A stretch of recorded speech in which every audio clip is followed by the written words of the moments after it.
He wasn't the loudest. He wasn't the tallest. But when he walked into a room, you knew he was the storm. This is the story of Al Pacino, the rebel, the outlaw, the legend. From the dark streets of the Bronx to the golden halls of Hollywood, royalty. This is then versus now. Al Pacino. Alfredo James Pacino was born on April 25, 1940, in East Harlem, New York. His parents divorced when he was just 2. He was raised by his mother and grandparents in the South Bronx. Tough streets. Empty pockets. A quiet boy with a burning soul. He wanted to be an actor. But acting didn't pay rent in the Bronx. He worked as a janitor, messenger, theater usher, anything to survive. But he never let go of the dream. He was rejected from every acting school except one, the Actors Studio, the home of method acting, the church of Marlon Brando.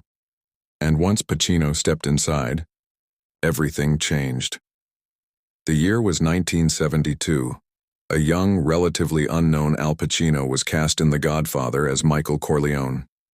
Nobody believed in him, not the studio, not even some cast members. But Francis Ford Coppola had a vision, and when Pacino delivered, the world froze. Quiet, cold, calculated. Michael wasn't just a character, he was a transformation, from a war hero to a mafia boss, from a son to a king of shadows. And Pacino became a star. What followed was a storm of brilliance. Serpico, Dog, Day Afternoon, and Justice for All. Each role, explosive, human, vulnerable. Pacino didn't just play his parts, he bled into them. He whispered with fire, he screamed with pain, he showed the world what it means to feel, to break, to burn. He became the voice of a generation that didn't trust authority, and a face of rebellion that came wrapped in elegance. In 1983, Pacino gave the world Tony Montana in Scarface, a Cuban immigrant chasing the American dream. One bullet, one bag, one lie at a time. The B film was hated by critics, too violent, too loud, too much, but time turned hate into worship. Scarface became a cultural phenomenon. Tony Montana became a symbol, and Al Pacino, he became a god. But fame, it doesn't shine without casting shadows. By the late 1980s, Pacino's star began to flicker. He turned down roles. His films flopped. People said he was done, finished. But a legend doesn't die quietly. Not Al Pacino. Then came Scent of a Woman in 1992. Hoo-ah! That one line echoed across theaters. But the movie was more than a catchphrase. Ring was Pacino's comeback. A blind, angry colonel. A role full of rage, regret, and redemption. He finally won an Oscar. Not for The Godfather.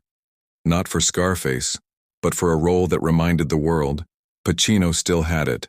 Then, he was the fire that couldn't be controlled. Now, he is the flame that refuses to go out. In his 80s, Al Pacino still performs with the same hunger. He starred in The Irishman, alongside Robert De Niro and Joe Pesci.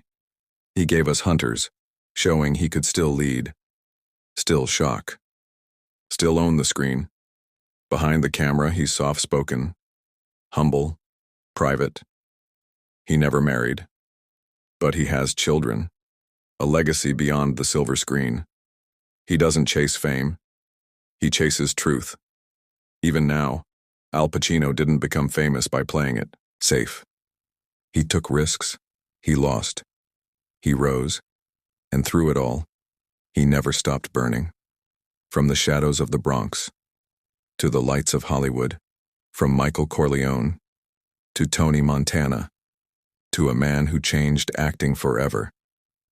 This is Al Pacino, then, now forever.